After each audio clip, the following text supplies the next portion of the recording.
Vamos aí, pessoal, vamos lá. Vamos aí começar mais uma transmissão aí aqui no Periscope. Vamos lá, vamos entrando aí, pessoal, vamos lá. Boa noite a todos. Vamos começar aí mais uma transmissão. Vamos aí revisar mais um assunto aí de legislação tributária municipal, aí para os candidatos, aí auditor fiscal no município de Goiânia, né, o famoso ISS Goiânia. A prova aí tá se aproximando aí, dia 31 de janeiro, domingo, próximo domingo. Boa noite aí, Sulema.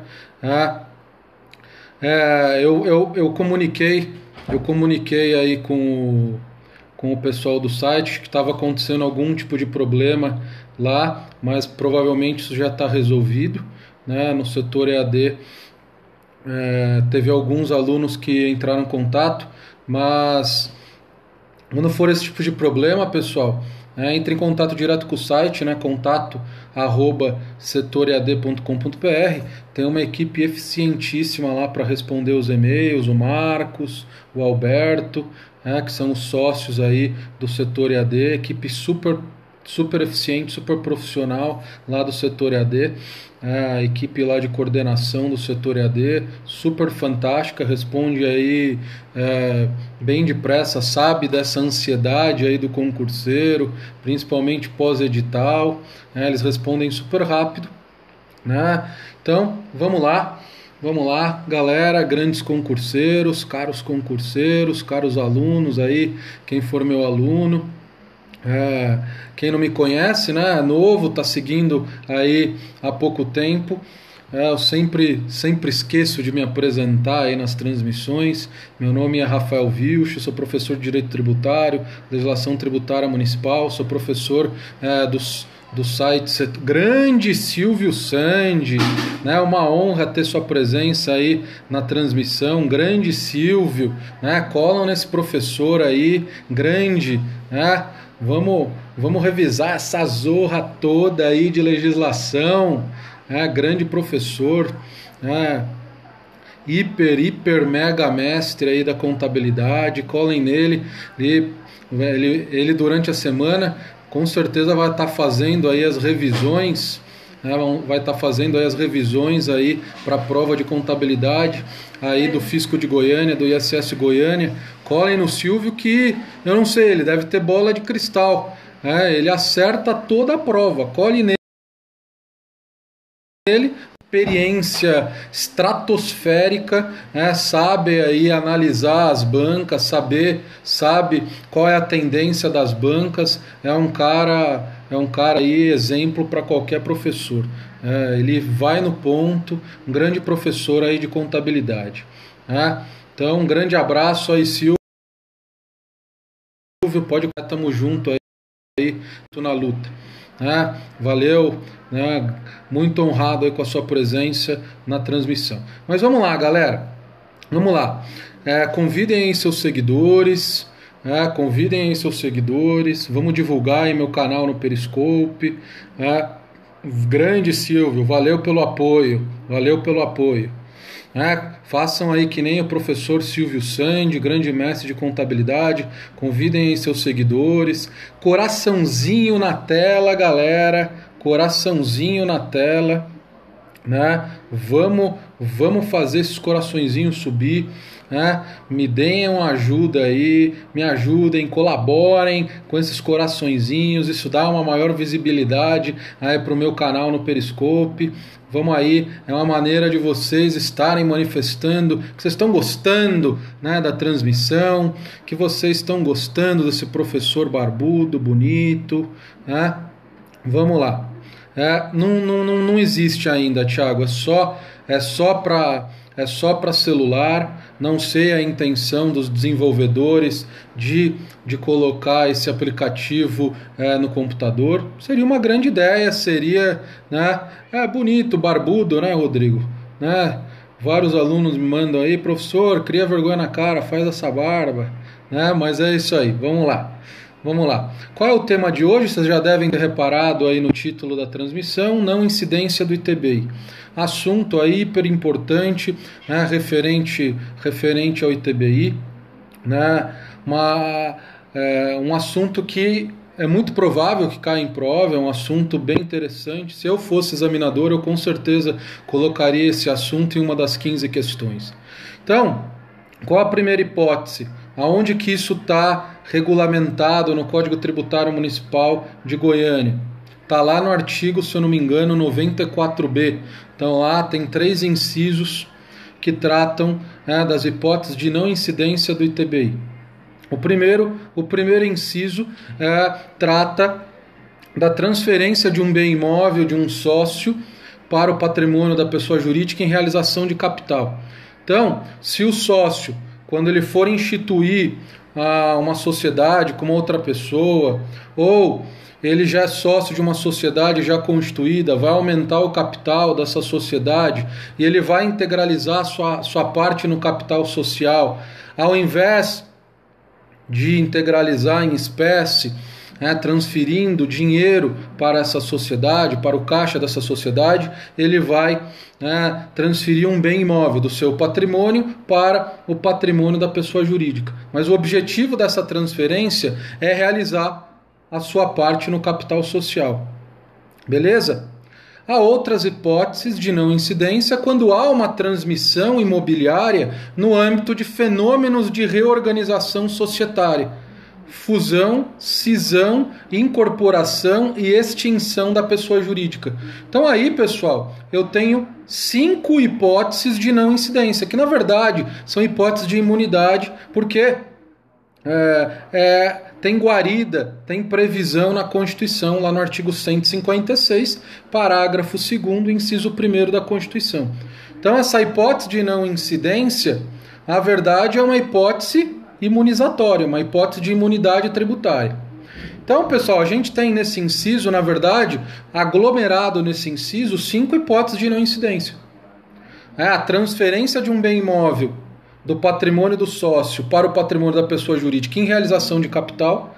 Eu tenho transmissões, então essa é a primeira. Tenho transmissões imobiliárias que ocorrem no âmbito de um processo de fusão, de incorporação, de extinção da pessoa jurídica. Então, fusão, incorporação, cisão e extinção da pessoa jurídica. Então, se ocorrer alguma transmissão imobiliária em um desses fenômenos, que eu chamo de reorganizações societárias, há uma grande chance de não ocorrer a incidência do ITBI. Por que uma grande chance? Porque há um salvo no final desse dispositivo. O que é esse salvo? É uma condição para eu aplicar essa não incidência. Que condição é essa? É a condição que eu só vou aplicar essa não incidência do ITBI se a pessoa jurídica adquirente desse bem imóvel não exercer de forma preponderante alguma dessas atividades. Que atividades são essas? Compra e venda, locação e arrendamento mercantil de bens imóveis. Mas tomem cuidado, a legislação de Goiânia, de forma bem peculiar, eu nunca vi isso em nenhuma legislação, ela equipara algumas atividades a essas atividades de venda, locação e arrendamento mercantil de bens imóveis. Que atividades? Incorporação imobiliária, construção de bens imóveis, construção civil e administração imobiliária. Então, apesar de essas atividades não estarem expressas na Constituição nem no CTN como atividades que tidas de modo preponderante pela pessoa jurídica adquirente, força a não aplicação da imunidade. Então, com essas atividades de Goiânia há uma equiparação, que é construção civil, incorporação imobiliária, loteamento e administração imobiliária. Então essas atividades, pessoal, se vier numa questão, a pessoa jurídica exerce atividade de construção civil de imóveis de forma preponderante, eu vou aplicar a imunidade? Não. Mesmo que essa atividade não esteja expressamente mencionada na Constituição TN. Aí eu vou ter que aplicar de Goiânia, ok? Mas, pessoal, o que é exercer de forma preponderante essas atividades que eu falei para vocês? É exercer de forma preponderante quando a pessoa jurídica adquirente desse bem imóvel, ela ofere no exercício dessas atividades 50% a mais do que a receita, mais do que 50% do que a receita operacional. Então lá uma pessoa jurídica adquirente, ela oferiu num determinado período R$1 milhão de receita operacional aí no exercício da sua atividade. E 600 mil desses 1 milhão, ela oferiu exercendo atividade de compra e venda de imóveis. Isso significa que ela oferiu de receita imobiliária, de compra e venda de imóveis, mais do que 50% da receita operacional. Então, nesse caso, ela exerceu de forma preponderante uma daquelas atividades que ela não poderia exercer de forma preponderante. Mas, pessoal, durante qual período eu vou analisar essas receitas? Porque não adianta eu falar, ela não pode auferir essas receitas ditas imobiliárias num valor maior do que 50% da receita operacional. Ok, mas eu vou apurar essa receita em que período? Aí eu tenho duas situações. A situação que eu falo da pessoa jurídica velha. O que é a pessoa jurídica? É aquela pessoa jurídica que a época da transmissão imobiliária ela já era constituída há mais de 2 anos, há mais de 24 meses. Então, nesse caso da pessoa jurídica velha, eu vou analisar a receita 24 meses antes e 24 meses depois em relação ao momento em que ocorreu a transmissão imobiliária. Já se eu estiver falando de uma pessoa jurídica nova, o que é uma pessoa jurídica nova? É uma pessoa jurídica que a época da transmissão imobiliária, que eu estou analisando se eu vou aplicar ou não a imunidade, ela não estava constituída há mais de 24 meses. Ok? Então aí eu tenho a pessoa jurídica nova. É quando a época da transmissão imobiliária, ela não era constituída há mais de 24 meses. Nova. Aí como que eu vou analisar, como eu vou apurar a receita para fins de constatar se essa pessoa jurídica exerce de forma preponderante ou não essas atividades do ramo imobiliário? Eu vou analisar essa receita num período de 36 meses após a transmissão imobiliária, a transferência do bem imóvel. Então eu tenho a primeira situação, que é 24 meses antes, 24 meses depois, que é para a pessoa jurídica velha, constituída há mais de 24 meses a época da transmissão. E para a pessoa jurídica nova, eu vou analisar 36 meses após a transmissão. Ok, pessoal? Aí, eu tenho algumas peculiaridades. A primeira peculiaridade vamos imaginar uma pessoa jurídica que foi constituída na data de 1º de março de 2010, foi constituída no dia 1º de março de 2010 e no dia 1º de abril um dos sócios transferiram para essa sociedade um imóvel para fins de integralizar aí a sua parte no capital social. Então, a pessoa jurídica era uma pessoa jurídica nova. Ela tinha 1 mês de existência. E essa transmissão ocorreu 1 mês depois, em abril. Então, eu teria, para ver se eu vou aplicar a imunidade ou não, nesse caso, eu tenho que analisar a receita operacional dessa pessoa jurídica num período de 36 meses.